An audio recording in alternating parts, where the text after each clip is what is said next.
Na po at nakita ko po ang kabuuan ng reaksyon o komento ng palasyo paukol sa expose namin ni Mr. T. Ito na nga po, ang kakapal talaga ng mukha nitong mga hinayupak na itong mga putang inan to. Ano sinabi mo, Claire Castro? Dapat may maagarang aksyon patukoy sa bagong paratang sa mag-asawa na nasa palasyo. Di ba? Pinasusundan nyo na kami. Diyan na pupunta ang taxes nyo. Pinagsasayang ang pera ng mamamayang Pilipino. Magkano na ng budget nyo na iniligay sa amin dito sa Amerika? Milyon-milyon na naman yan. Para lang matukoy kung saan kami nakatira. Kakalipat lang namin. Tapos may inutusan na naman kayo doon. Sa old neighborhood namin. May paikot-ikot doon, parang tanga. Nagtatanong kung saan na kami lumipat. Di lang yan, kinuha nyo ng laptop ko, di ba? Ando ng mga files. Akala nyo naman, tanga ako na hindi ako nag-backup. Lahat may backup yan. Sa tingin nyo talaga tanga ako? Nakuha nyo na rin ang cellphone ni Mr. T.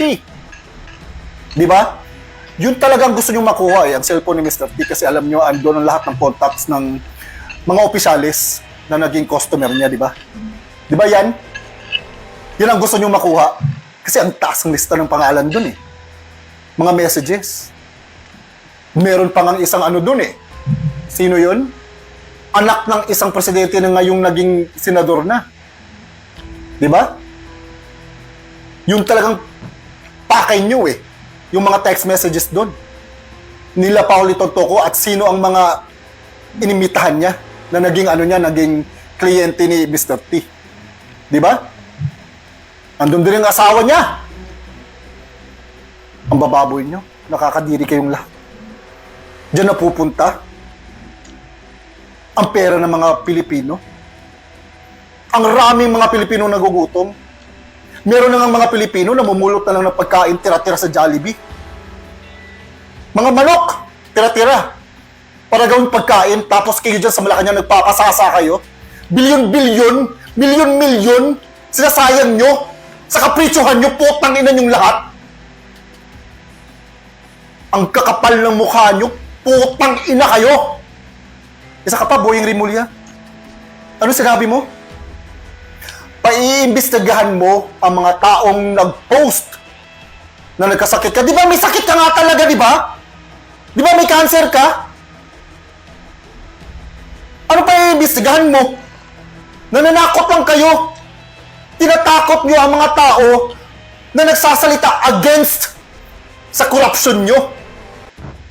Hindi kayo mga leader. Huy, bangag! Bongbong Marcos, hindi ka leader. Boyang Rimulya, kayong lahat, mga potang ina kayo. You are not leaders of the country. You are terrorists disguised as politicians. Kakapal mukha nyong hayop kayo, potang ina kayong lahat. Sinasayang yung mga pera na Pilipino. Bilyon-bilyon! Sino ba naman magbabayad ng 2.3 million para lang tirahin sa puwet? Para makatsupa lang! Kayong mag-asawang kakapal ng mukha nyo? Nakakadiri kayo.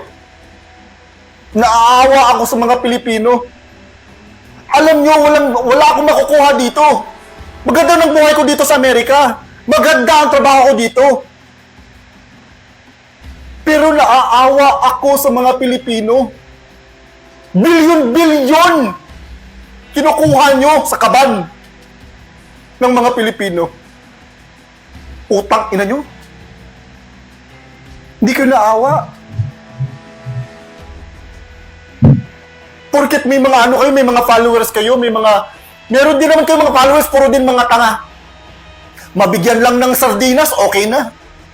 Pinapakain nyo lang ng sardinas, ang sasaya na nila. Tapos kayo dyan nagpapa-concert, nagpa-party halos gabi-gabi, nagpapa-orgy sa loob ng Malacanang. Utang ina nyo. Kakapal ang mukha nyo. Akala nyo rin talaga na hindi namin makukuha ang mga texts history ng cellphone ni Mr. T. Do kailangan ng affidavit, pero makukuha namin yun. Lahat ang history doon. Ang kakapal mukha nyo talaga. Di ko mawari kung Saan kayong galing planeta? Bakit yung nagagawa yan sa ano nyo, kapwa Pilipino nyo? Kakadiri kayo. Ito na lang. Okay. Since mabigat tong ano ko, ebidensya ko sa inyo, alam nyo, you know within your hearts of hearts na mabigat tong ebidensya na hawak ko. Let's make a deal. Mag-deal tayo. Magpa-hair follicle test kayong dalawa. Lisa Marcos, Bongbong Marcos. Isalin nyo na lahat ng ano nyo, pamilya nyo. Magpa-hair follicle test kayo. Deal ah. Magpa-hair follicle test kayong lahat. Pag negative kayo, susuko ako. Isusuko ko si Mr. T. Sige. Kahit ipapatay nyo pa ako. Pag mag-negative kayo, uuwi ako sa Pilipinas. Ibibigay ko lahat ng mga files na meron ako. Beverly Hills files, ang bimbangan video nyo at audio, ibibigay ko lahat.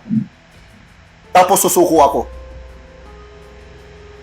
Pero pag nag-positive kayo, hayaan nyo na mga Pilipino ang humusga sa inyo. Maghihintay ako.